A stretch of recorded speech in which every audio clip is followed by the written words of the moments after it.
ਸਤਿ ਸ਼੍ਰੀ ਅਕਾਲ। ਤੁਸੀਂ ਜੁੜੇ ਹੋਏ ਹੋ ਪੰਜਾਬੀ ਰੇਡੀਓ ਯੂਐਸਏ ਦੇ ਨਾਲ ਤੇ ਮੈਂ ਹਾਂ ਪ੍ਰਵੀਨ ਸ਼ਰਮਾ ਲੈ ਕੇ ਹਾਜ਼ਰ ਹਾਂ ਪ੍ਰੋਗਰਾਮ ਖਬਰ ਤੇ ਨਜ਼ਰ।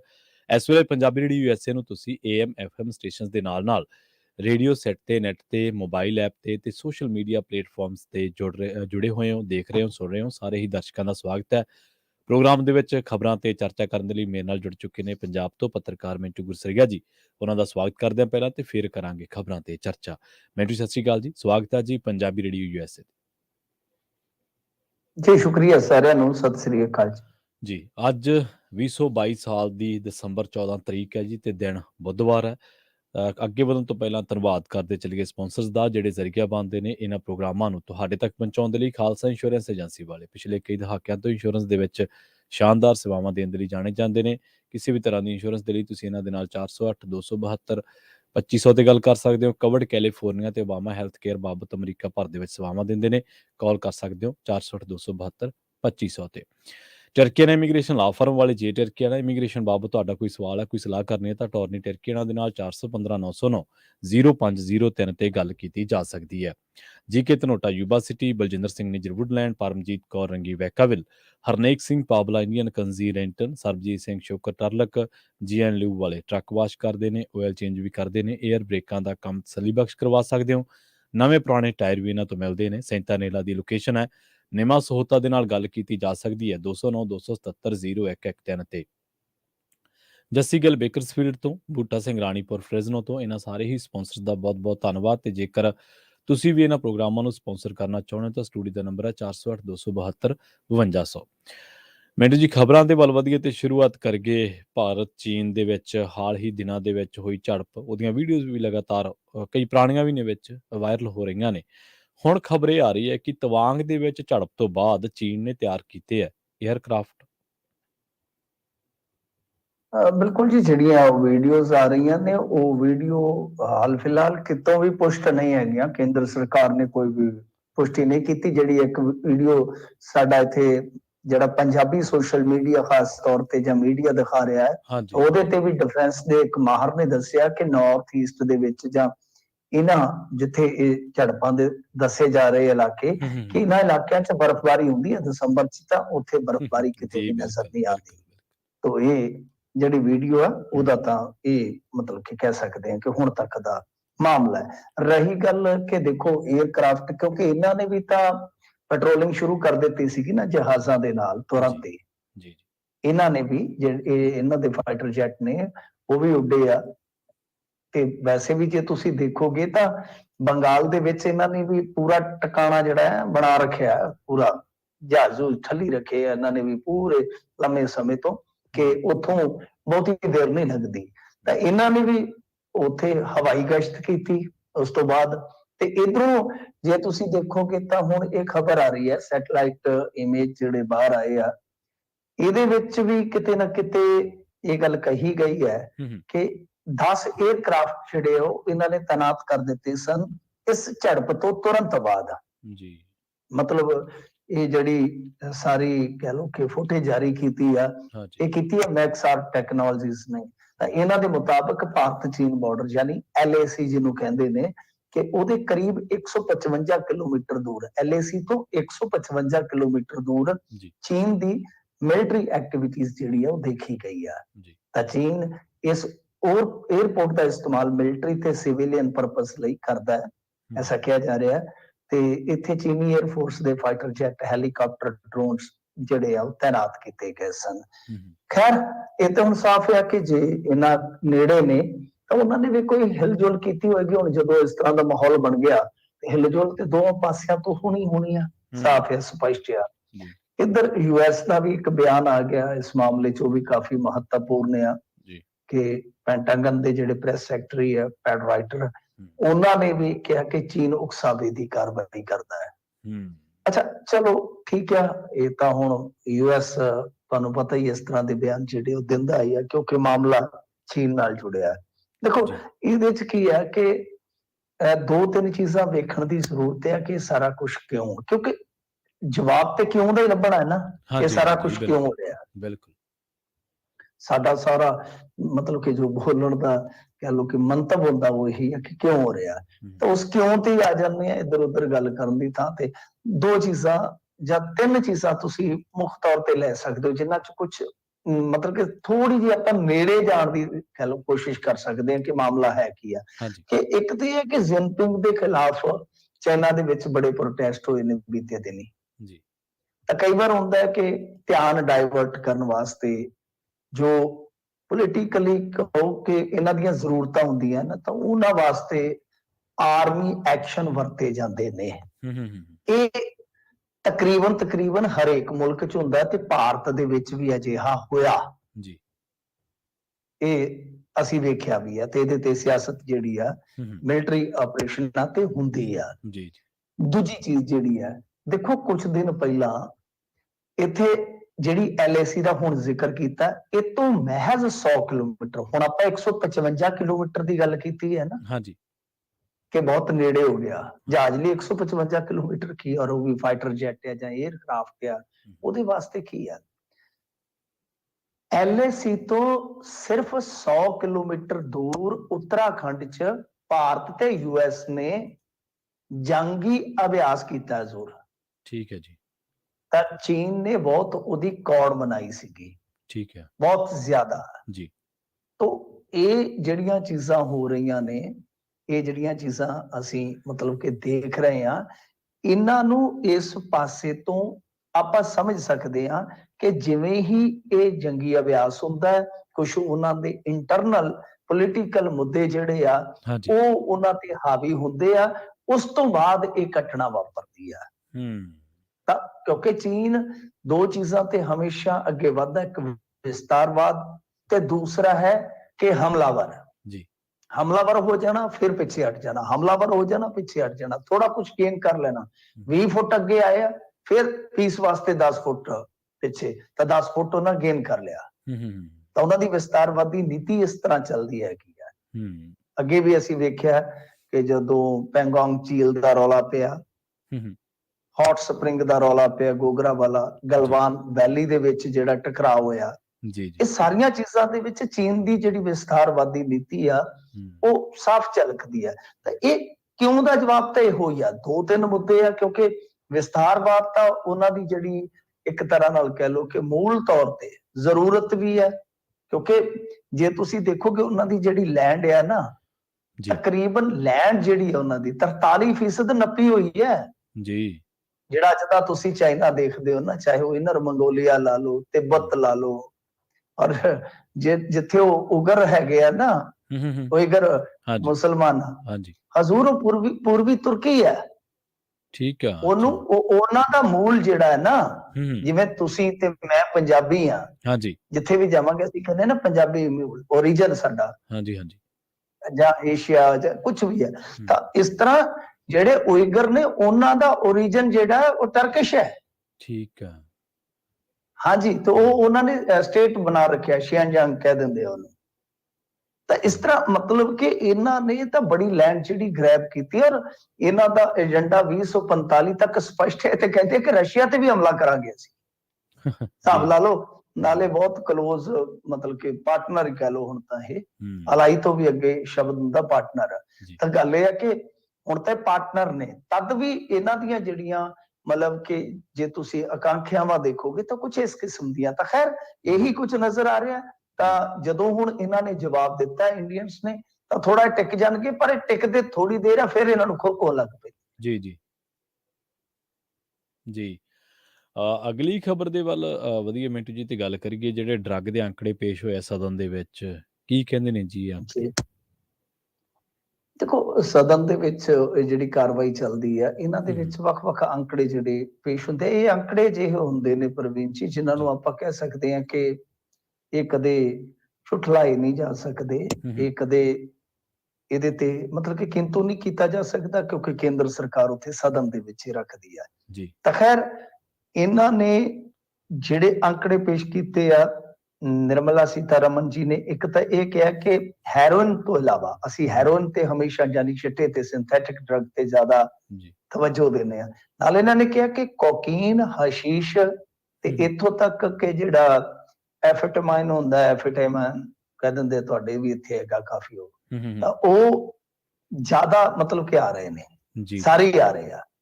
30 ਨਵੰਬਰ ਤੱਕ ਆ ਜਿਹੜਾ ਚਾਲੂ ਸਾਲ ਆ, ਚਾਲੂ ਸਾਲ ਤੋਂ ਮਤਲਬ ਕਿ ਜਿਹੜਾ ਇਹ ਵਿੱਤੀ ਵਰ੍ਹਾ ਆ, ਜੀ ਇਹਦੇ ਵਿੱਚ 30 ਨਵੰਬਰ ਤੱਕ ਉਹਨਾਂ ਨੇ ਕਿਹਾ ਕਿ 317 ਕਿਲੋ ਹੈਰੋਇਨ ਜਿਹੜੀ ਆ ਬਰਾਮਦ ਕੀਤੀ ਗਈ ਆ। ਜੀ ਮਤਲਬ 317 ਕਿਲੋ ਹੈਰੋਇਨ ਜਿਹੜੀ ਸਾਡੀ ਉਹ ਫੜੀ ਗਈ, ਉਹਦੇ ਚੋਂ 55% ਜਿਹੜੀ ਆ ਯਾਨੀ 1664 ਕਿਲੋ ਜਿਹੜੀ ਆ ਉਹ ਸਮੁੰਦਰੀ ਰਾਹੀਂ ਪਹੁੰਚੀ ਹੈ, ਸਮੁੰਦਰੀ ਰਾਹ ਰਾਹੀਂ ਕਹਿ ਲਓ ਤੁਸੀਂ।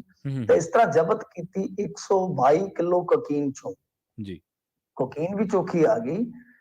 84% ਭਾਵ 103 ਕਿਲੋ ਕੋਕੀਨ ਜਿਹੜੀ ਹੈ ਸਮੁੰਦਰੀ ਮਾਰਗ ਰਾਹੀਂ ਜੀ ਆਈ ਹੈ, ਜਿਹੜੀ ਉਹ ਫੜੀ ਇਹਨਾਂ ਨੇ। ਤੇ ਇਸ ਸਾਲ ਨਵੰਬਰ ਤੱਕ ਜ਼ਬਤ ਕੀਤੀ ਰਾਸ਼ੀ ਚੋਂ, ਰਕਮ ਚੋਂ ਯਾਨੀ 23% ਤੇ ATS ਚੋਂ 30% ਸਮੁੰਦਰ ਰਾਹੀਂ ਤਸਕਰੀ ਕਰਕੇ ਲਿਆਂਦੀ ਗਈ ਹੈ। ਜੀ ਜੀ ਤਾਂ ਇਹ ਮਤਲਬ ਕਿ ਇਹਨਾਂ ਨੇ ਅੰਕੜੇ ਜਿਹੜੇ ਉਹ ਪੇਸ਼ ਕੀਤੇ ਆ। ਤਾਂ ਇਹਦੇ ਤੋਂ ਸਾਫ਼ ਲੱਗਦਾ ਆ ਕਿ ਤੁਸੀਂ ਦੇਖ ਲਓ ਕਿ ਟੋਟਲ ਰਿਕਵਰੀ 3 ਕੁਆਂਟਲ ਦੀ ਹੋ ਗਈ, ਨਹੀਂ ਜ਼ਿਆਦਾ ਹੀ ਹੋ ਗਈ ਕਿ 300 ਕਿਲੋਗ੍ਰਾਮ ਹੋ ਗਿਆ। ਜੀ ਤਾਂ ਇਹ ਹਿਸਾਬ ਲਾ ਲਓ ਵੀ ਕਿੰਨਾ ਕਿੰਨਾ ਬਣ ਗਿਆ। ਹੁਣ ਇਹ ਤਾਂ ਹਿਸਾਬ ਕਿਤਾਬ ਕਾਫੀ ਚਲਾ ਜਾਣਾ। ਖੈਰ, ਤਾਂ ਬਾਈ ਇਸ ਮਾਮਲੇ 'ਚ ਕੁਆਂਟਲਾਂ ਦੇ ਨਾਲ ਜਿਹੜੀ ਹੈਰੋਇਨ ਫੜੀ ਗਈ ਆ, ਜੀ ਉਹਦੇ ਵਿੱਚੋਂ 55% 1664 ਕਿਲੋ ਹੂੰ ਉਹ ਫੜੀ ਗਈ ਸਮੁੰਦਰੀ ਰਸਤੇ ਰਾਹੀਂ ਆਉਂਦੀ। ਤਾਂ ਇਹਦਾ ਮਤਲਬ ਕੀ ਨਿਕਲਦਾ ਕਿ ਦੇਖੋ ਇੱਥੇ ਗਵਰਨਰ ਤੇ ਕਹੀ ਜਾਂਦਾ ਇੱਥੇ ਆ ਕੇ ਬਾਰਡਰ ਤੇ ਖੜ ਕੇ ਹਾਂਜੀ ਕਿ ਇੱਧਰ ਬੜਾ ਨਸ਼ਾ ਪਾਕਿਸਤਾਨ ਵਧੀਆ ਆਉਂਦਾ, ਜੀ ਪਾਕਿਸਤਾਨ ਵਧੀਆ ਆਉਂਦਾ। ਆ ਤੁਹਾਡੇ ਅੰਕੜੇ ਹੁਣ ਤੁਹਾਡੇ ਸਾਹਮਣੇ ਆ। ਤੇ ਤੁਸੀਂ ਦੇਖੋ ਇਹ ਅੰਕੜੇ ਕਦੇ ਵੀ ਸਾਡੇ ਕਿਸੇ ਪੰਜਾਬੀ ਪੋਲੀਟੀਸ਼ੀਅਨ ਨੇ ਬੋਲਣੇ ਹੀ ਨਹੀਂ ਹੈ, ਜੀ ਕਿਉਂਕਿ ਉਹਨਾਂ ਨੂੰ ਜ਼ਰੂਰਤ ਹੀ ਨਹੀਂ ਪੈਂਦੀ, ਉਹ ਹੋਰ ਹੀ ਬਹੁਤ ਕੁਝ ਬੋਲ ਦਿੰਦੇ ਨੇ। ਜੀ ਤਾਂ ਮਤਲਬ ਕਿ ਇਹ ਅੰਕੜੇ ਇਹਨਾਂ ਨੂੰ ਦੱਸਣ ਲਈ ਕਾਫੀ ਹੈ ਕਿ ਠੀਕ ਹੈ ਡਰੱਗ ਜਿਹੜਾ ਬਾਰਡਰ ਪਾਰ ਤੋਂ ਵੀ ਆਉਂਦਾ, ਪਰ ਸਮੁੰਦਰ ਰਸਤੇ ਰਾਹੀਂ ਜਿਹੜਾ ਡਰੱਗ ਆ ਰਿਹਾ, ਸਮੁੰਦਰ ਰਸਤੇ ਰਾਹੀਂ ਨਹੀਂ। ਅਜੇ ਤੁਸੀਂ ਦੇਖੋ ਕਿ ਪਿਛਲੇ 2-3 ਮਹੀਨਿਆਂ ਦੇ ਦੌਰਾਨ ਬਹੁਤ ਸਾਰਾ ਡਰੱਗ ਜਿਹੜਾ ਹਵਾਈ ਅੱਡਿਆਂ ਤੋਂ ਫੜਿਆ ਗਿਆ। ਔਰ ਕਮਾਲ ਦੀ ਗੱਲ ਹੈ ਕਿ ਜਿਹੜਾ ਇੱਕ ਪ੍ਰਾਈਵੇਟ ਘਰਾਣਾ ਅੱਜ ਕੱਲ 에ਅਰਪੋਰਟ ਸੰਭਾਲ ਰਿਹਾ, ਉਹਦਾ ਜਿਹੜਾ ਸਭ ਤੋਂ ਵਿਅਸਤ, ਸਭ ਤੋਂ ਰੁੱਝਿਆ 에ਅਰਪੋਰਟ ਆ, ਉੱਥੇ ਬਹੁਤ ਘਟਨਾਵਾਂ ਵਾਪਰ ਰਹੀਆਂ ਨੇ ਤੇ ਉਹਦੇ ਪੋਰਟ ਤੋਂ ਹੀ ਫੜੀਆਂ ਜਾਂਦੀਆਂ ਨੇ ਜ਼ਿਆਦਾ ਡਰੱਗ ਦੀਆਂ ਖੇਪਾਂ, ਤੇ ਉਹਦੇ 에ਅਰਪੋਰਟ ਤੋਂ ਵੀ ਫੜਿਆ ਜਾ ਰਿਹਾ ਹੈ। ਤਾਂ ਬਈ ਮਤਲਬ ਕਿ ਨਸ਼ਾ ਚੁਫੇਰਿਓਂ ਡਿੱਗ ਰਿਹਾ ਹੈ, ਪਰ ਬਦਨਾਮ ਜਿਹੜਾ ਹੈ ਉਹ ਜ਼ਿਆਦਾਤਰ ਪੰਜਾਬ ਨੂੰ ਕੀਤਾ ਜਾ ਰਿਹਾ ਹੈ। ਇਹ ਹੈ ਕਿ ਠੀਕ ਹੈ ਸਮੱਸਿਆ ਇੱਥੇ ਵੀ ਬਹੁਤ ਭਾਰੀ ਹੈ, ਪਰ ਇਹ ਡਰੱਗ ਜਿਹੜਾ ਹੈ ਆਪਾਂ ਜੇ ਦੇਖੀਏ ਤਾਂ ਸਾਰੇ ਪਾਸਿਓਂ ਹੀ ਆ ਰਿਹਾ। ਔਰ ਮਾਰ ਇਹਦੀ ਜਿਹੜੀ ਆ ਜੀ ਇਹਦੀ ਜ਼ਿਆਦਾ ਦੇ ਵਿੱਚ ਕਹਿ ਲਓ ਕਿ ਗੋਆ ਤੋਂ ਲੈ ਕੇ ਦਿੱਲੀ ਲਾ ਲਓ, ਬੰਬੇ ਲਾ ਲਓ, ਵੱਡੇ ਸ਼ਹਿਰ ਹੋਰ ਲਾ ਲਓ, ਸਾਰੇ ਹੀ ਤਕਰੀਬਨ ਕਿਤੇ ਨਾ ਕਿਤੇ ਸਮਾਰੇ ਢਹਿ ਹੈਗੇ ਨੇ, ਕੋਈ ਜ਼ਿਆਦਾ ਹੈ ਕੋਈ ਥੋੜਾ ਆ। ਜੀ ਅਗਲੀ ਗੱਲ ਕਰੀਏ ਮਿੰਟੂ ਜੀ NRI ਪਰਿਵਾਰ ਦੀ। ਇਹ ਪਰਿਵਾਰ ਤਾਂ ਨਿਆਂ ਮੰਗ ਰਿਹਾ ਸੀ, ਪਰ ਹੁਣ ਪੁਲਿਸ ਜਿਹੜੀ ਆ ਉਹ ਉਲਟਾ ਪਰਚਾ ਕਰਨ ਲਈ ਤਿਆਰ ਹੋਈ ਖੜੀ ਹੈ।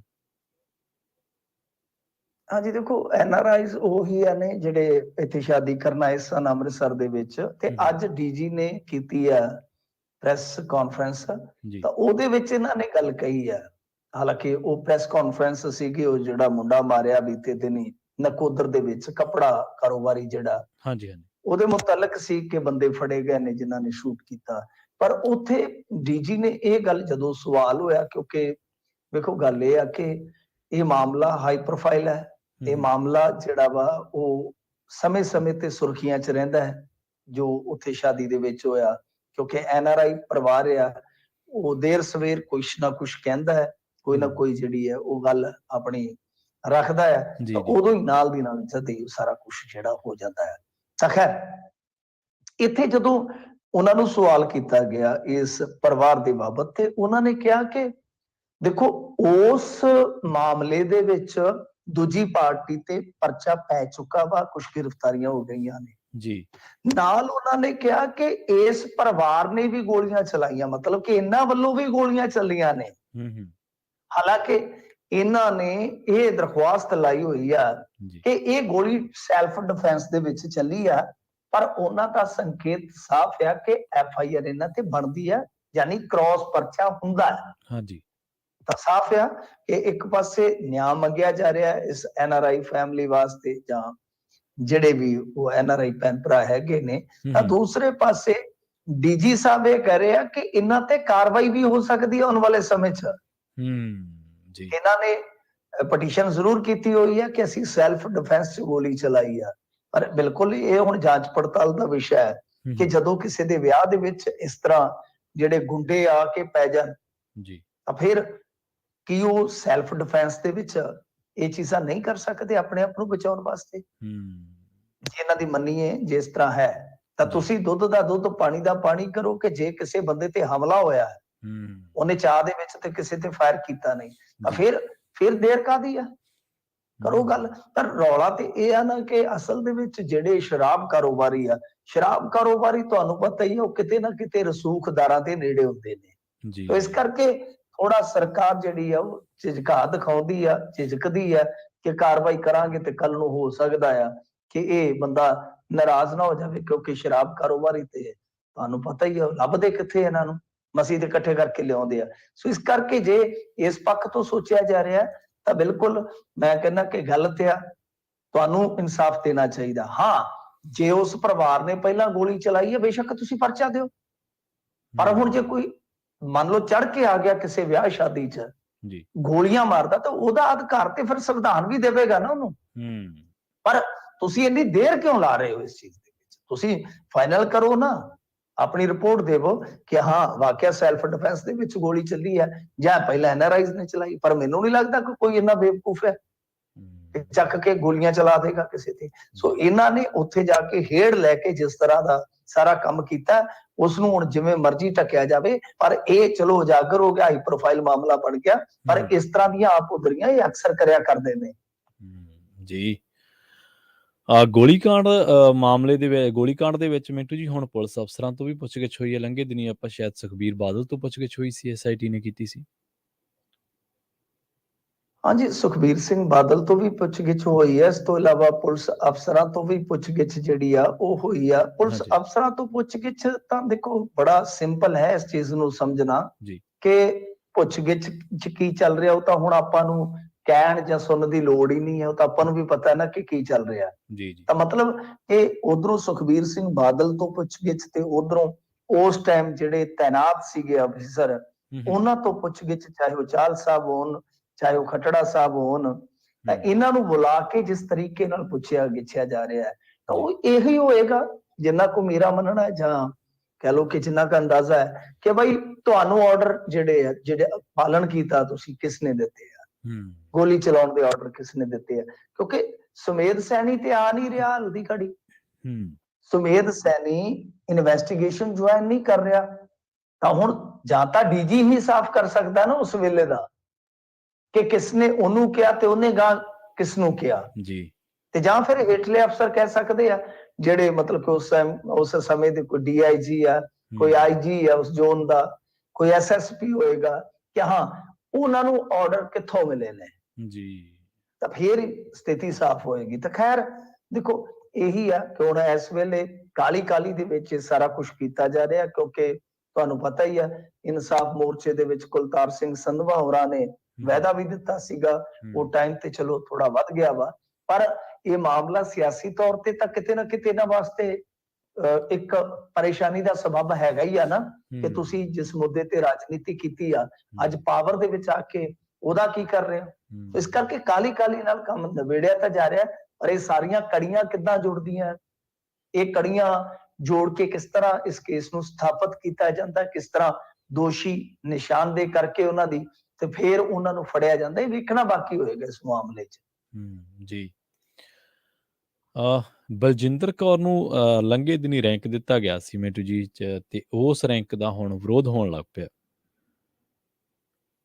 ਹਾਂਜੀ ਦੇਖੋ ਇਹਦੇ 'ਚ ਕੀ ਹੈ ਕਿ ਵਿਧਾਇਕ ਦਲ ਦੇ ਜਿਹੜੇ ਕਾਂਗਰਸ ਦੇ ਨੇਤਾ ਨੇ ਪ੍ਰਤਾਪ ਸਿੰਘ ਬਾਜਵਾ, ਹਾਂਜੀ ਯਾਨੀ ਵਿਰੋਧੀ ਧਿਰ ਦੇ ਮੁੱਖ ਆਗੂ ਆ, ਉਹਨਾਂ ਦਾ ਇਹ ਤਰਕ ਹੈ ਕਿ ਕੈਬਨਿਟ ਰੈਂਕ ਦੇਣ ਲਈ ਜੋ ਇਹਨਾਂ ਨੇ ਹੁਣ ਇਹ ਸਮਾਂ ਚੁਣਿਆ ਹੈ ਤਾਂ ਉਸ ਸਮੇਂ ਤੇ ਤਾਂ ਆਪਾਂ ਕਿਤੇ ਨਾ ਕਿਤੇ ਥੋੜੇ ਸਾਰੇ ਸ਼ੱਕ ਜ਼ਾਹਰ ਕਰਦੇ ਹਾਂ ਕਿ ਸ਼ਾਇਦ ਰੀਸ਼ਫਲਿੰਗ ਤੋਂ ਪਹਿਲਾਂ ਬੀਬੀ ਬਲਜਿੰਦਰ ਕੌਰ ਜਿਨ੍ਹਾਂ ਦੀ ਸੀਨੀਅਰਿਟੀ ਬਣਦੀ ਹੈ ਤਾਂ ਉਹਨਾਂ ਨੂੰ ਇੱਕ ਅਹੁਦਾ ਦੇ ਕੇ ਖੁਸ਼ ਕਰਨ ਦਾ ਯਤਨ ਕੀਤਾ ਜਾ ਰਿਹਾ। ਨਹੀਂ ਤਾਂ ਤੁਹਾਨੂੰ ਪਤਾ ਪਿਛਲੀ ਵਾਰੀ ਵੀ ਉਹਨਾਂ ਨੇ ਬੜੀ ਉਦਾਸ ਜੀ ਸ਼ਾਇਰੀ ਸੁੱਟੀ ਸੀਗੀ ਫੇਸਬੁੱਕ ਤੇ ਬੁਲਾ ਕੇ ਹਾਂਜੀ, ਤੇ ਹਾਂਜੀ। ਫਿਰ ਉਹਨਾਂ ਨੇ ਉਹ ਡਿਲੀਟ ਵੀ ਕਰ ਦਿੱਤੀ ਸੀਗੀ। ਜੀ। ਤਾਂ ਖੈਰ, ਪਰ ਇਹਨਾਂ ਦਾ ਕਹਿਣਾ ਹੈ ਕਿ ਇਹ ਜਿਹੜਾ ਸਮਾਂ ਚੁਣਿਆ ਕਿ ਇੱਕ ਪਾਸੇ ਤੇ ਤੁਸੀਂ ਆਖ ਰਹੇ ਜੇ ਕਿ ਸਾਡੇ ਖਜ਼ਾਨੇ ਦਾ ਬੁਰਾ ਹਾਲ ਆ, ਹੂੰ। ਮਤਲਬ ਕਿ ਆਰਥਿਕ ਤੌਰ ਤੇ ਸਾਡੀ ਹਾਲਤ ਜਿਹੜੀ ਹੈ ਉਹ ਬਹੁਤ ਖਸਤਾ ਹੈ ਤੇ ਉੱਥੇ ਚੀਫ ਵਿਪ ਨੂੰ ਕੈਬਨਿਟ ਮੰਤਰੀ ਦਾ ਦਰਜਾ ਦੇ ਕੇ ਲੋਕਾਂ ਤੇ ਬੋਝ ਪਾਇਆ ਜਾ ਰਿਹਾ ਹੈ। ਜੀ, ਜੀ।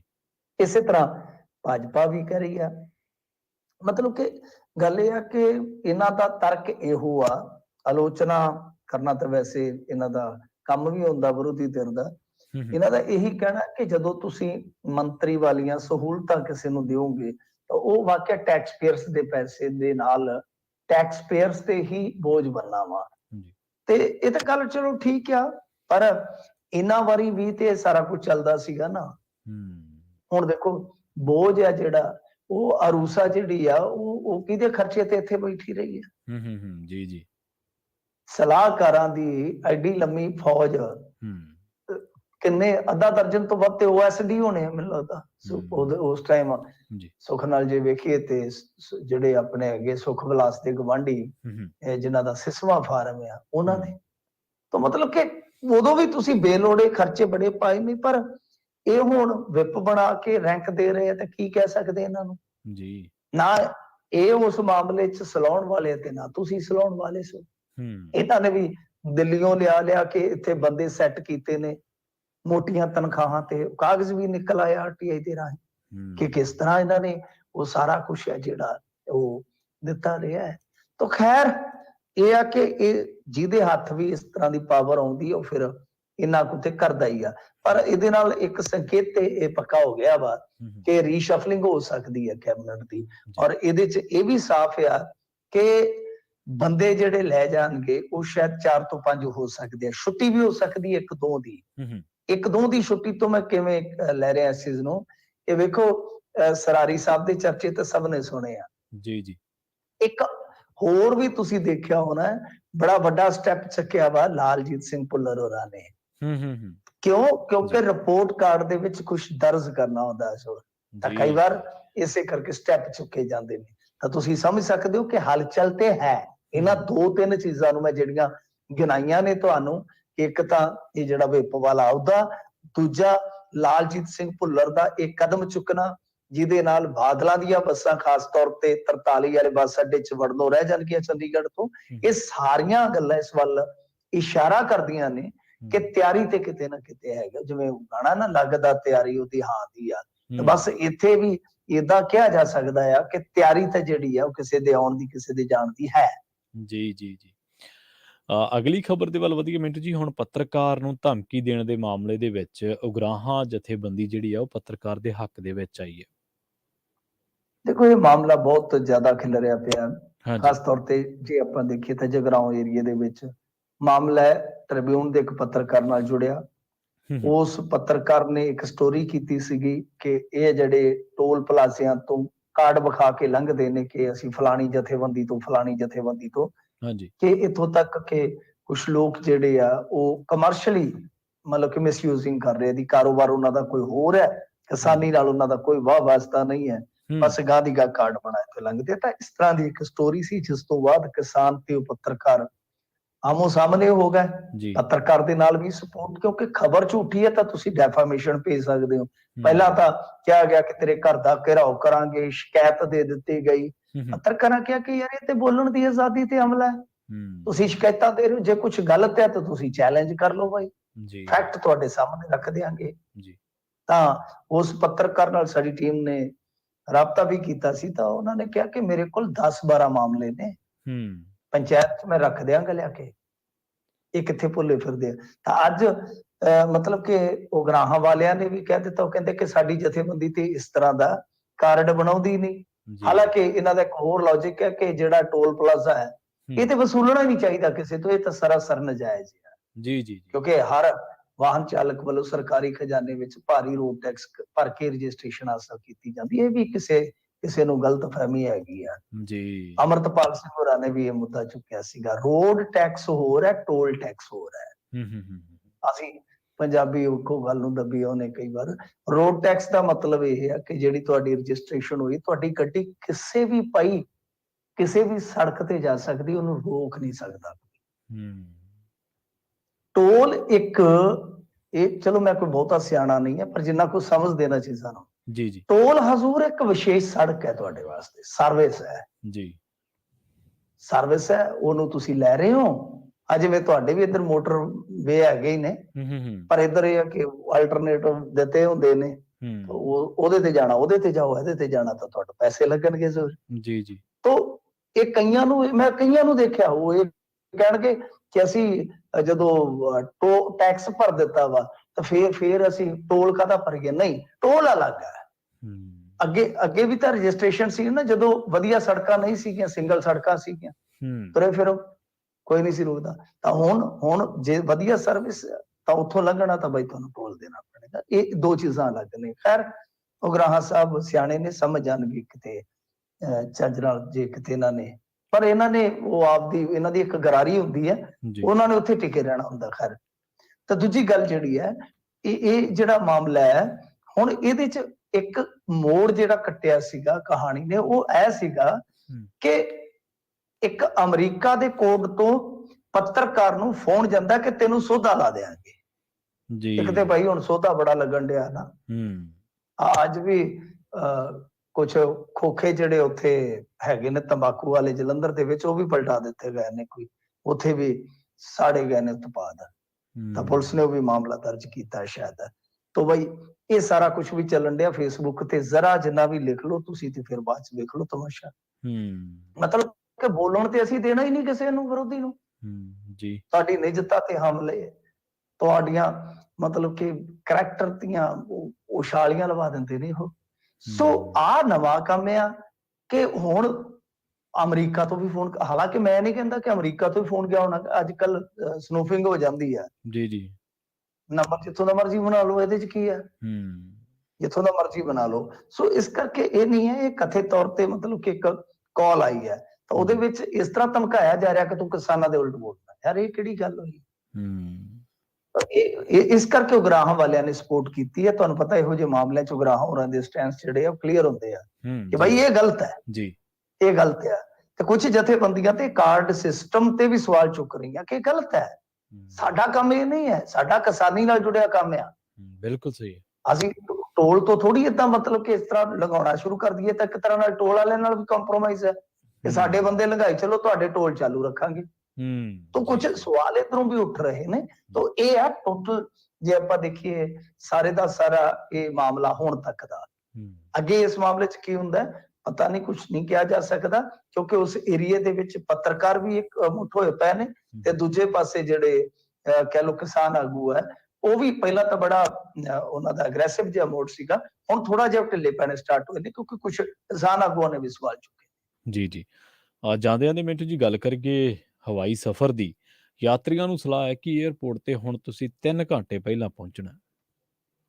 ਹਾਂਜੀ ਬਿਲਕੁਲ, ਜਦੋਂ ਵੀ ਤੁਸੀਂ ਇੱਧਰ ਨੂੰ ਆਉਣਾ ਆ ਤੇ ਉਦੋਂ ਜਦੋਂ ਵਾਪਸ ਆਉਣਾ ਤਾਂ ਉਦੋਂ ਇਹ ਕਹਿ ਲਓ ਕਿ ਗੱਲ ਪੱਲੇ ਬੰਨ ਲੈਣੀ ਚਾਹੀਦੀ ਹੈ। ਤੇ ਅੱਜ ਵੀ ਸਾਡੇ ਇਥੋਂ ਮੁੰਡਾ ਚੱਲਿਆ ਸੀ ਸਾਡੇ ਪਿੰਡੋਂ ਜੀ, ਤੇ ਉਹ ਦੱਸ ਰਿਹਾ ਸੀਗਾ ਕਿ ਸਾਨੂੰ ਪਹਿਲਾਂ ਹੀ ਮਤਲਬ ਕਿ ਜਿਨ੍ਹਾਂ ਨੇ ਟਿਕਟ ਬੁੱਕ ਕਰਕੇ ਦਿੱਤੀ ਆ, ਪਹਿਲਾਂ ਹੀ ਕਹਿ ਦਿੱਤਾ ਕਿ ਆਪਣਾ ਬਈ 2-3 ਘੰਟੇ ਪਹਿਲਾਂ ਦੇ ਇੰਤਜ਼ਾਮ ਕਰਕੇ ਚੱਲਿਓ, ਵੀ ਉਸ ਹਿਸਾਬ ਨਾਲ ਹੀ ਆਪਣੇ ਬਸਤਾ ਬੰਨ ਲਿਓ, ਇੱਥੋਂ ਨਿਕਲ ਪਿਓ, ਕਿਉਂਕਿ 2-3 ਘੰਟੇ ਤੁਹਾਨੂੰ ਲੱਗਣੇ ਨੇ। ਤਾਂ ਇੰਡੀਗੋ ਨੇ ਆਪਣੇ ਜਿਹੜੇ ਹੈਗੇ ਆ ਯਾਤਰੂ, ਉਹਨਾਂ ਵਾਸਤੇ ਐਡਵਾਈਜ਼ਰੀ ਜਾਰੀ ਕੀਤੀ ਆ ਕਿ 3 ਘੰਟੇ ਤੁਹਾਡਾ ਪ੍ਰੋਸੈਸਿੰਗ ਟਾਈਮ ਮੰਨ ਕੇ ਚਲੋ। ਜੀ ਜੀ, ਜੋ ਵੀ ਪ੍ਰੋਸੀਜਰ ਹੈ, ਮਤਲਬ ਕਿ ਬੋਰਡਿੰਗ ਵਗੈਰਾ, ਹੁਣ ਮੈਂ ਤੇ ਕਦੇ ਗਿਆ ਨਹੀਂ ਹੈ, ਜੋ ਵੀ ਉਹ ਤੁਸੀਂ ਸਮਝਦੇ ਹੋ ਬਿਹਤਰ, ਕਿ ਜੋ ਵੀ ਸਾਰੀ ਪ੍ਰਕਿਰਿਆ ਹੈ ਉਹਨੂੰ ਫੋਲੋ ਕਰਨ ਦੇ ਵਿੱਚ ਤੁਸੀਂ ਮੰਨ ਕੇ ਚੱਲੋ ਕਿ 3 ਘੰਟੇ ਤੁਹਾਨੂੰ ਲੱਗ ਸਕਦੇ ਨੇ। ਜੀ ਜੀ, ਤਾਂ ਇਹ ਸਾਫ਼ ਤੌਰ ਤੇ ਹੈ ਕਿ ਜੇ ਇੰਡੀਗੋ ਇਸ ਤਰ੍ਹਾਂ ਦੀ ਐਡਵਾਈਜ਼ਰੀ ਜਾਰੀ ਕਰ ਰਹੀ ਹੈ ਤਾਂ ਇਹਦਾ ਅਰਥ ਇਹੋ ਹੈ ਕਿ ਤਕਰੀਬਨ 2-3 ਘੰਟੇ ਦਾ ਇਸ ਤਰ੍ਹਾਂ ਦਾ ਟਾਈਮ ਜਿਹੜਾ ਉੱਥੇ ਲੱਗਣਾ ਸੁਭਾਵਿਕ ਆ। ਹੋ ਸਕਦਾ ਹੁਣ ਵੈਸੇ ਤੁਹਾਨੂੰ ਪਤਾ ਕੈਨੇਡਾ ਨੂੰ ਸਟੂਡੈਂਟ ਆਉਣੇ ਸ਼ੁਰੂ ਹੋ ਚੁੱਕੇ ਨੇ, ਰਸ਼ ਹੋਰ ਵਧੇਗਾ, ਕਿਉਂਕਿ 40-45% ਯਾਤਰੂ ਤੇ ਆਪਣੇ ਪੰਜਾਬੀ ਨੇ ਹੁੰਦੇ ਉੱਥੇ IGI ਤੇ। ਸੋ ਇਸ ਕਰਕੇ ਇੰਦਰਾ ਗਾਂਧੀ ਇੰਟਰਨੈਸ਼ਨਲ 에ਅਰਪੋਰਟ ਤੋਂ ਆਉਣ ਵਾਲਿਆਂ ਵਾਸਤੇ ਇਹ ਤਕਰੀਬਨ ਸਾਫ਼ ਆ ਕਿ 2-3 ਘੰਟਿਆਂ ਦਾ ਇਹ ਪ੍ਰੋਸੀਜਰ ਲੱਗ ਰਿਹਾ। ਅੱਜ ਕੱਲ ਸਰਵਰ ਵੀ ਵੈਸੇ ਡਾਊਨ ਹੋ ਰਹੇ ਨੇ। ਪਿਛਲੇ ਦਿਨ ਹੀ ਜਿਹੜਾ ਬੰਬੇ 에ਅਰਪੋਰਟ ਆ ਉੱਥੇ ਤੇ ਬਹੁਤ ਹੰਗਾਮਾ ਹੋ ਗਿਆ ਸੀਗਾ, ਕਿਉਂਕਿ ਲਗਭਗ 40-45 ਮਿੰਟ ਕੰਮ ਹੀ ਉੱਥੇ ਮੈਨੂਅਲੀ ਹੋਣ ਲੱਗ ਪਿਆ, ਜੀ। ਹਿਸਾਬ ਲਾ ਲਓ। ਤਾਂ ਫਿਰ ਲੋਕ ਵੀ ਥੋੜੇ ਬੇਚੈਨ ਹੋ ਜਾਂਦੇ ਨੇ। ਇਸ ਕਰਕੇ ਜਿਹੜੇ ਵੀ ਇੱਧਰ ਆਏ ਨੇ ਜਾਂ ਜਿਹੜਿਆਂ ਨੇ ਵੀ ਆ ਕੇ ਇੱਧਰ ਨੂੰ ਮੁੜਨਾ ਵਾ, ਇਸ ਗੱਲ ਦਾ ਧਿਆਨ ਰੱਖ ਲੈਣ ਭਾਈ, ਐਡਵਾਈਜ਼ਰੀ ਇਸ ਤਰ੍ਹਾਂ ਦੀ ਜਾਰੀ ਹੋਈ। ਜੀ। ਮਿੰਟੂ ਜੀ, ਇਹਨਾਂ ਖਾਸ ਖਬਰਾਂ ਤੇ ਖਾਸ ਜਾਣਕਾਰੀਆਂ ਦੇਣ ਦੇ ਲਈ ਤੁਹਾਡਾ ਬਹੁਤ-ਬਹੁਤ ਧੰਨਵਾਦ ਜੀ। ਧੰਨਵਾਦ ਜੀ। ਜੀ। ਸੋ ਪ੍ਰੋਗਰਾਮ ਖਬਰ ਤੇ ਨਜ਼ਰ ਦੇ ਪਹਿਲੇ ਹਿੱਸੇ ਦੇ ਵਿੱਚ ਆਪਣੇ ਨਾਲ ਜੁੜੇ ਸਨ ਮਿੰਟੂ ਗੁਰਸਰੀਆ ਜੀ, ਜਿਨ੍ਹਾਂ ਦੇ ਨਾਲ ਆਪਾਂ ਕਈ ਅਹਿਮ ਖਬਰਾਂ ਨੂੰ ਲੈ ਕੇ ਚਰਚਾ ਕੀਤੀ ਹੈ। ਵੇਲਾ ਹੋ ਚਲਾ ਇੱਕ ਛੋਟੀ ਜਿਹੀ ਬ੍ਰੇਕ ਦੇ ਲਈ ਰੁਕਣ ਦਾ। ਬ੍ਰੇਕ ਤੋਂ ਪਾਰ ਕੁਝ ਹੋਰ ਅਹਿਮ ਖਬਰਾਂ ਬਾਰੇ ਗੱਲਬਾਤ ਕਰਾਂਗੇ। ਸਿੱਧੂ ਮੂਸੇਵਾਲਾ ਕਤਲकांड ਨੂੰ ਸੁਲਝਾਉਣ ਦੇ ਵਿੱਚ ਲੱਗੇ ਹੋਏ ਦਿੱਲੀ ਪੁਲਿਸ ਦੇ 12 ਅਧਿਕਾਰੀਆਂ ਨੂੰ ਵਾਈ ਸ਼੍ਰੇਣੀ ਦੀ ਸੁਰੱਖਿਆ ਦਿੱਤੀ ਗਈ ਹੈ। ਇਹਦੇ ਨਾਲ ਜਿਹੜਾ ਨਕੋਦਰ ਕੱਪੜਾ ਵਪਾਰੀ ਕਤਲ ਮਾਮਲਾ ਸੀ, ਉਹਨੂੰ ਪੁਲਿਸ ਨੇ ਸੁਲਝਾ ਲਿਆ ਤੇ 3 ਜਿਹੜੇ ਮੁਲਜ਼ਮ ਆ ਉਹਨਾਂ ਨੂੰ ਗ੍ਰਿਫਤਾਰ ਕੀਤਾ, ਜਿਨ੍ਹਾਂ ਦੀ ਉਮਰ 18 ਤੋਂ 20 ਸਾਲ ਦੇ ਵਿਚਕਾਰ ਹੈ। ਇਹਦੇ ਤੇ ਇੱਕ ਹੋਰ ਨਵੀਂ ਚਰਚਾ ਹੋ ਸਕਦੀ ਹੈ ਕਿ ਨਿੱਕੇ-ਨਿੱਕੇ ਬੱਚੇ ਜਿਹੜੇ ਕ੍ਰਾਈਮ ਦੀ ਦੁਨੀਆ ਨੂੰ, ਪਹਿਲਾਂ ਆਪਾਂ ਦੇਖਿਆ ਸਿੱਧੂ ਮੂਸੇਵਾਲਾ ਕਤਲ ਮਾਮਲੇ ਦੇ ਵਿੱਚ ਵੀ ਜਿਹੜਾ ਮੁੰਡਾ ਫੜਿਆ ਗਿਆ ਸੀ ਉਹ 18 ਸਾਲਾਂ ਦਾ ਹੀ ਸੀਗਾ। ਸੋ ਹੋਰ ਕਈ ਅਹਿਮ ਖਬਰਾਂ ਨੂੰ ਲੈ ਕੇ, ਮਸਲਿਆਂ ਨੂੰ ਲੈ ਕੇ ਆਪਾਂ ਗੱਲਬਾਤ ਕਰਾਂਗੇ, ਪਰ ਇੱਥੇ ਰੁਕਦੇ ਹਾਂ ਇੱਕ ਸ਼ਾਰਟ ਬ੍ਰੇਕ ਦੇ ਲਈ। ਤੁਸੀਂ ਕਿਤੇ ਨਾ ਜਾਓ, ਜੁੜੇ ਰਹੋ ਪੰਜਾਬੀ ਰੇਡੀਓ USA ਦੇ ਨਾਲ। ਤੇ ਆਖਿਰ ਨਹੀਂ, ਹਲੇ ਤਾਂ ਬ੍ਰੇਕ ਹੈ। ਮਿਲਦੇ ਆ ਇੱਕ ਬ੍ਰੇਕ ਤੋਂ ਬਾਅਦ।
ਬ੍ਰੇਕ ਤੋਂ ਬਾਅਦ ਇੱਕ ਵਾਰ ਮੁੜ ਤੋਂ ਤੁਹਾਡਾ ਸਾਰਿਆਂ ਦਾ ਸਵਾਗਤ ਹੈ। ਪ੍ਰੋਗਰਾਮ ਖਬਰ ਤੇ ਨਜ਼ਰ ਦੇ ਵਿੱਚ ਤੁਸੀਂ ਜੁੜੇ ਹੋਏ ਹੋ ਪੰਜਾਬੀ ਰੇਡੀਓ ਯੂਐਸਏ ਦੇ ਨਾਲ।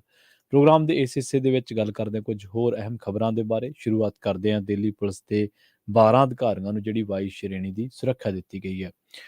ਸਿੱਧੂ ਮੂਸੇਵਾਲਾ ਕਤਲकांड ਨੂੰ ਸੁਲਝਾਉਣ ਦੇ ਵਿੱਚ ਲੱਗੇ ਦਿੱਲੀ ਪੁਲਿਸ ਦੇ ਸਪੈਸ਼ਲ ਸੈੱਲ ਦੇ 12 ਅਧਿਕਾਰੀਆਂ ਦੀ ਸੁਰੱਖਿਆ ਵਧਾ ਦਿੱਤੀ ਗਈ ਹੈ ਅਤੇ ਉਹਨਾਂ ਨੂੰ 22 ਸ਼੍ਰੇਣੀ ਦੀ ਸੁਰੱਖਿਆ ਪ੍ਰਦਾਨ ਕੀਤੀ ਗਈ ਹੈ। ਦਿੱਲੀ ਪੁਲਿਸ ਨੇ ਕਿਹਾ ਕਿ ਜਿਨ੍ਹਾਂ ਦੀ ਸੁਰੱਖਿਆ ਦੇ ਵਿੱਚ ਵਾਧਾ ਕੀਤਾ ਗਿਆ ਉਹਨਾਂ ਦੇ ਵਿੱਚ special CPHGS Dhaliwal, DCP special cell Manishi Chandra ਤੇ ਕਈ ਹੋਰ ਅਧਿਕਾਰੀਆਂ ਦੇ ਨਾਂ ਸ਼ਾਮਲ ਨੇ। 29 ਮਈ ਦੇ ਕਤਲ ਕੇਸ ਨੂੰ ਸੁਲਝਾਉਣ ਦੇ ਲਈ ਤੈਨਾਤ ਹੋਰ ਪੁਲਿਸ ਮੁਲਾਜ਼ਮਾਂ ਦੀ ਸੁਰੱਖਿਆ ਵੀ ਵਧਾ ਦਿੱਤੀ ਗਈ ਹੈ। ਰਿਪੋਰਟਾਂ ਦੇ ਮੁਤਾਬਕ ਹਰ ਸਮੇਂ ਕਮਾਂਡੋ ਇਹਨਾਂ ਦੇ ਨਾਲ ਰਹੇਗਾ। ਰਿਪੋਰਟਾਂ ਦੇ ਮੁਤਾਬਕ ਇਹ ਕਦਮ ਪੰਜਾਬ ਦੇ ਗੈਂਗਸਟਰ ਹਰਵਿੰਦਰ ਰਿੰਦਾ ਦੇ ਸਹਿਯੋਗੀ ਲਖਬੀਰ ਲੰਡਾ ਵੱਲੋਂ ਸੋਸ਼ਲ ਮੀਡੀਆ ਤੇ ਦਿੱਲੀ ਪੁਲਿਸ ਦੇ ਸਪੈਸ਼ਲ ਸੈੱਲ ਦੇ ਅਧਿਕਾਰੀਆਂ ਨੂੰ ਧਮਕੀ ਦੇਣ ਤੋਂ ਬਾਅਦ ਲਿਆ ਗਿਆ ਹੈ। ਲੰਡਾ ਨੇ ਇਹ ਚੇਤਾਵਨੀ ਦਿੱਤੀ ਸੀ ਕਿ ਸਪੈਸ਼ਲ ਸੈੱਲ ਦਾ ਕੋਈ ਵੀ ਅਧਿਕਾਰੀ ਪੰਜਾਬ ਦੇ ਵਿੱਚ ਦਾਖਲ ਨਾ ਹੋਵੇ। ਉਧਰ ਗੱਲ ਕਰਦੇ ਹਾਂ ਨਕੋਦਰ ਦੇ ਵਿੱਚ ਜਿਹੜਾ ਕੱਪੜਾ ਵਪਾਰੀ ਦਾ ਕਤਲ ਹੋਇਆ, ਉਸ ਮਾਮਲੇ ਦੇ ਵਿੱਚ 3 ਮੁਲਜ਼ਮਾਂ ਨੂੰ ਗ੍ਰਿਫਤਾਰ ਕੀਤਾ। ਪੁਲਿਸ ਵੱਲੋਂ ਇਹ ਦਾਅਵਾ ਕੀਤਾ ਗਿਆ ਹੈ ਕਿ ਕਤਲकांड ਦੇ 3 ਸ਼ੂਟਰਾਂ ਨੂੰ ਗ੍ਰਿਫਤਾਰ ਕੀਤਾ ਗਿਆ। ਉਹਨਾਂ ਦੱਸਿਆ ਕਿ ਇਹ ਕਤਲकांड ਦੀ ਸਾਜ਼ਿਸ਼ ਅਮਰੀਕਾ ਦੇ ਵਿੱਚ ਰਚੀ ਗਈ। ਇਹ ਤਿੰਨੇ ਸ਼ੂਟਰ ਬਠਿੰਡਾ ਦੇ ਰਹਿਣ ਵਾਲੇ ਨੇ ਅਤੇ ਤਿੰਨਾਂ ਦੀ ਉਮਰ 18 ਤੋਂ ਲੈ ਕੇ 20 ਸਾਲ ਦੇ ਵਿਚਕਾਰ ਹੈ। ਗ੍ਰਿਫਤਾਰ ਕੀਤੇ ਗਏ ਮੁਲਜ਼ਮਾਂ ਦੀ ਪਛਾਣ ਖੁਸ਼ਕਰਨ ਸਿੰਘ ਉਰਫ ਫੌਜੀ, ਕਮਲਦੀਪ ਸਿੰਘ ਉਰਫ ਦੀਪ ਅਤੇ ਮੰਗਾ ਸਿੰਘ ਉਰਫ ਗੀਤਾ ਵਜੋਂ ਹੋਈ ਹੈ। ਆਪਾਂ ਦੇਖਿਆ ਸਿੱਧੂ ਮੂਸੇਵਾਲੇ ਕਤਲकांड ਦੇ ਵਿੱਚ ਵੀ ਜਿਹੜਾ ਮੁੰਡਾ ਕੇਕੜੇ ਦੇ ਨਾਲ ਸੀਗਾ, ਹਰਿਆਣੇ ਦਾ ਰਹਿਣ ਵਾਲਾ ਤਾਂ ਉਹਦੀ ਵੀ ਜਿਹੜੀ ਉਮਰ ਆ ਉਹ ਅੱਲੜ ਉਮਰ ਦਾ ਹੀ ਹੈ। ਇਸ ਤਰ੍ਹਾਂ ਹੋਰ ਬਹੁਤ ਸਾਰੀਆਂ ਵਾਰਦਾਤਾਂ ਤੁਸੀਂ ਦੇਖੋਗੇ। ਵਾਰਦਾਤਾਂ ਕਰਨ ਵਾਲੇ ਜਿਹੜੇ ਇਹ ਜਰਾਇਮ ਪੇਸ਼ਾ ਲੋਕ ਨੇ, ਇਹਨਾਂ ਦੇ ਵਿੱਚੋਂ ਬਹੁਤੇ ਸ਼ੂਟਰਾਂ ਦੀ ਜਿਹੜੀ ਉਮਰ ਆ ਉਹ 18 ਤੋਂ 20, 22, 23, 24, 25 ਤੱਕ ਹੀ ਹੈ। ਸੋ ਮਤਲਬ ਅੱਲੜ ਉਮਰ ਦੇ ਵਿੱਚ ਜਿਹੜੇ ਇੱਕ ਬੰਦਾ ਕੁਰਾਏ ਪੈ ਗਿਆ ਜਾਂ ਨੌਜਵਾਨ ਕੁਰਾਏ ਪੈ ਗਿਆ, ਪਹਿਲੀ ਗੱਲ ਤਾਂ ਸਾਡੇ ਸਿਸਟਮ ਕੋਲ ਇਹੋ ਜਿਹਾ ਹੈ ਹੀ ਨਹੀਂਗਾ ਕਿ ਉਹਨੂੰ ਵਾਪਸ ਕਿਵੇਂ ਲਿਆਉਣਾ। ਦੂਜੀ ਗੱਲ ਇਹ ਹੈ ਕਿ ਉਹ ਫਿਰ ਛੋਟੇ-ਮੋਟੇ ਕ੍ਰਾਈਮ, ਚੈਨੀ ਝਪਟਣੀ ਜਾਂ ਇਹੋ ਜਿਹੇ ਕ੍ਰਾਈਮਾਂ 'ਚ ਨਹੀਂ ਰਹਿੰਦਾ, ਜੁਰਮਾਂ 'ਚ ਨਹੀਂ ਰਹਿੰਦਾ। ਉਹ ਫਿਰ ਵੱਡੇ ਜੁਰਮ ਕਰਨ ਲੱਗ ਪੈਂਦਾ, ਕਿਉਂਕਿ ਇਹ ਵੀ ਇੱਕ ਸਾਈਕੀ ਦੇ ਵਿੱਚ ਕਿਤੇ ਨਾ ਕਿਤੇ ਲੁਕਿਆ ਪਿਆ ਹੁੰਦਾ ਕਿ ਮੈਂ ਫਲਾਂ ਗੈਂਗਸਟਰ ਵਾਂਗੂ ਬਣਨਾ। ਸੋ ਇਸੇ ਕਰਕੇ ਜਿਹੜੇ ਮਾਹਰ ਲੋਕ ਨੇ, ਜਿਹੜੇ ਵਿਦਵਾਨ ਲੋਕ ਨੇ, ਜਿਹੜੇ ਪੁਲਿਸ ਵਾਲੇ ਨੇ, ਜਿਹੜੇ ਉੱਚ ਅਧਿਕਾਰੀ ਨੇ, ਉਹ ਕਹਿੰਦੇ ਨੇ ਕਿ ਗੈਂਗਸਟਰਾਂ ਨੂੰ ਆਪਣੇ ਆਈਡਲ ਮੰਨ ਕੇ ਨਾ ਚੱਲੋ। ਜਦੋਂ ਕੋਈ ਵੀ ਨੌਜਵਾਨ ਲਾਰੈਂਸ ਬਿਸ਼ਨੋਈ, ਗੋਲਡੀ ਬਰਾੜ, ਹਰਵਿੰਦਰ ਰਿੰਦਾ ਜਾਂ ਇਸ ਤਰ੍ਹਾਂ ਦੇ ਜਿਹੜੇ ਵੱਡੇ ਨਾਂ ਨੇ ਜਰਾਇਮ ਦੀ ਦੁਨੀਆ ਦੇ ਵਿੱਚ, ਕ੍ਰਾਈਮ ਦੀ ਦੁਨੀਆ ਦੇ ਵਿੱਚ, ਉਹਨਾਂ ਨੂੰ ਕਾਪੀ ਕਰਨਾ ਲੋਚਦਾ ਤੇ ਉਹ ਕਹਿੰਦਾ ਕਿ ਜੇਕਰ ਇਹਨਾਂ ਦੇ ਜੇਲ੍ਹਾਂ ਦੇ ਵਿੱਚੋਂ ਫੋਨ ਚੱਲ ਰਹੇ ਨੇ ਤਾਂ ਮੇਰਾ ਵੀ ਇੱਕ ਦਿਨ ਚੱਲੂਗਾ। ਸੋ ਇਹ ਵੀ ਇੱਕ ਹੋਰ ਤਰ੍ਹਾਂ ਦੀ ਸਾਈਕੀ ਹੈ ਜਿਹਦੇ ਤੋਂ ਨੌਜਵਾਨਾਂ ਨੂੰ ਇਸ ਵੇਲੇ ਮੋੜਨ ਦੀ ਲੋੜ ਹੈ। ਕੇਂਦਰੀ ਮੰਤਰੀ ਜਤਿੰਦਰ ਸਿੰਘ ਨੇ ਇਹ ਗੱਲ ਦੱਸੀ ਹੈ ਕਿ ਪੰਜਾਬ, ਤੇਲੰਗਾਨਾ ਅਤੇ ਪੱਛਮੀ ਬੰਗਾਲ ਸਮੇਤ 9 ਰਾਜਾਂ ਨੇ ਕੁਝ ਅਪਰਾਧਾਂ ਦੀ ਜਾਂਚ ਲਈ CBI ਨੂੰ ਦਿੱਤੀ ਗਈ ਆਮ ਸਹਿਮਤੀ ਵਾਪਸ ਲੈ ਲਈ ਹੈ। ਪਰਸੋਨਲ ਰਾਜ ਮੰਤਰੀ ਨੇ ਲੋਕ ਸਭਾ ਦੇ ਵਿੱਚ ਲਿਖਤੀ ਜਵਾਬ ਦੇ ਵਿੱਚ ਇਹ ਜਾਣਕਾਰੀ ਦਿੱਤੀ ਹੈ। ਉਹਨਾਂ ਕਿਹਾ ਕਿ ਛੱਤੀਸਗੜ੍ਹ, ਝਾਰਖੰਡ, ਕੇਰਲ, ਮੇਘਾਲਿਆ, ਮਿਜ਼ੋਰਮ, ਪੰਜਾਬ, ਰਾਜਸਥਾਨ, ਤੇਲੰਗਾਨਾ ਅਤੇ ਪੱਛਮੀ ਬੰਗਾਲ ਨੇ CBI ਨੂੰ ਦਿੱਤੀ ਆਮ ਸਹਿਮਤੀ ਵਾਪਸ ਲੈ ਲਈ ਹੈ। ਰੁੱਖ ਕਰਦੇ ਹਾਂ ਦਿੱਲੀ ਦਾ। ਦਿੱਲੀ ਦੇ ਵਿੱਚ ਬੜੀ ਦਰਦਨਾਕ, ਮੰਦਭਾਗੀ ਘਟਨਾ ਨੂੰ ਅੰਜਾਮ ਦਿੱਤਾ ਗਿਆ। ਉੱਤਮ ਨਗਰ ਦੇ ਵਿੱਚ 2 ਬਾਈਕ ਸਵਾਰਾਂ ਨੇ ਸਕੂਲ ਜਾ ਰਹੀ 12ਵੀਂ ਜਮਾਤ ਦੀ 17 ਸਾਲਾ ਵਿਦਿਆਰਥਣ ਤੇ ਤੇਜ਼ਾਬ ਸੁੱਟ ਦਿੱਤਾ। ਇਸ ਕਰਕੇ ਲੜਕੀ ਦਾ ਚਿਹਰਾ 8% ਸੜ ਗਿਆ। ਮੁਲਜ਼ਮਾਂ ਦੇ ਵਿੱਚੋਂ ਇੱਕ ਨੂੰ ਹਿਰਾਸਤ ਦੇ ਵਿੱਚ ਲੈ ਲਿਆ ਗਿਆ। ਪੁਲਿਸ ਮੁਤਾਬਕ ਇਸ ਮਾਮਲੇ ਦੀ ਜਾਣਕਾਰੀ ਸਵੇਰੇ ਮਿਲੀ ਸੀ ਤੇ ਪੀੜਤਾ ਉੱਤੇ ਮੋਹਨ ਗਾਰਡਨ ਇਲਾਕੇ ਦੇ ਵਿੱਚ ਹਮਲਾ ਕੀਤਾ ਗਿਆ ਸੀ। ਜਦੋਂ 7:30 ਵਜੇ ਬਾਈਕ ਸਵਾਰਾਂ ਨੇ ਉਸ ਕੁੜੀ ਤੇ ਤੇਜ਼ਾਬ ਸੁੱਟਿਆ ਤਾਂ ਉਹਦੀ ਛੋਟੀ ਭੈਣ ਨਾਲ ਸੀ। ਇਸ ਵੇਲੇ ਉਹਦਾ ਸਫਦਰਜੰਗ ਹਸਪਤਾਲ ਦੇ ਵਿੱਚ ਇਲਾਜ ਚੱਲ ਰਿਹਾ ਹੈ। ਲੜਕੀ ਨੇ ਹਮਲੇ ਦੇ ਲਈ ਜ਼ਿੰਮੇਵਾਰ 2 ਵਿਅਕਤੀਆਂ ਦੇ ਨਾਮ ਲਏ ਨੇ, ਜਿਨ੍ਹਾਂ ਦੇ ਵਿੱਚੋਂ ਇੱਕ ਨੂੰ ਪੁਲਿਸ ਨੇ ਹਿਰਾਸਤ ਦੇ ਵਿੱਚ ਲੈ ਲਿਆ। ਇਸੇ ਦੌਰਾਨ ਦਿੱਲੀ ਦੇ ਉਪ ਰਾਜਪਾਲ SK ਸਕਸੇਨਾ ਨੇ ਇਸ ਘਟਨਾ ਤੇ ਪੁਲਿਸ ਮੁਖੀ ਤੋਂ ਰਿਪੋਰਟ ਮੰਗ ਲਈ ਹੈ ਕਿ ਪਾਬੰਦੀ ਦੇ ਬਾਵਜੂਦ ਤੇਜ਼ਾਬ ਉਪਲਬਧ ਕਿਵੇਂ ਹੋਇਆ। ਇਸ ਦੇ ਨਾਲ ਹੀ ਪ੍ਰੋਗਰਾਮ ਖਬਰ ਤੇ ਨਜ਼ਰ ਨੂੰ ਆਪਾਂ ਇੱਥੇ ਸਮਾਪਤ ਕਰਾਂਗੇ। ਸਮਾਂ ਇਜਾਜ਼ਤ ਨਹੀਂ ਦਿੰਦਾ। ਪੰਜਾਬੀ ਰੇਡੀਓ ਯੂਐਸਏ ਦੀ ਅਗਲੀ ਪੇਸ਼ਕਸ਼ ਪ੍ਰੋਗਰਾਮ ਅਪਡੇਟ ਅਮਰੀਕਾ ਦੇ ਨਾਲ ਵਿਸ਼ਵ ਭਰ ਦੇ ਵਿੱਚ ਵਾਪਰੀਆਂ ਅਹਿਮ ਅਤੇ ਵੱਡੀਆਂ ਘਟਨਾਵਾਂ ਬਾਰੇ ਜਾਣਕਾਰੀਆਂ ਲੈਣ ਦੇ ਲਈ ਜੁੜੇ ਰਹੋ ਪੰਜਾਬੀ ਰੇਡੀਓ ਯੂਐਸਏ ਦੇ ਨਾਲ। ਤੇ ਆਖਿਰ ਦੇ ਵਿੱਚ ਇੱਕ ਵਾਰ ਫਿਰ ਤੋਂ ਤੁਹਾਨੂੰ ਸਭ ਨੂੰ ਪਿਆਰ, ਸਤਿਕਾਰ ਸਹਿਤ ਸਤਿ ਸ਼੍ਰੀ ਅਕਾਲ।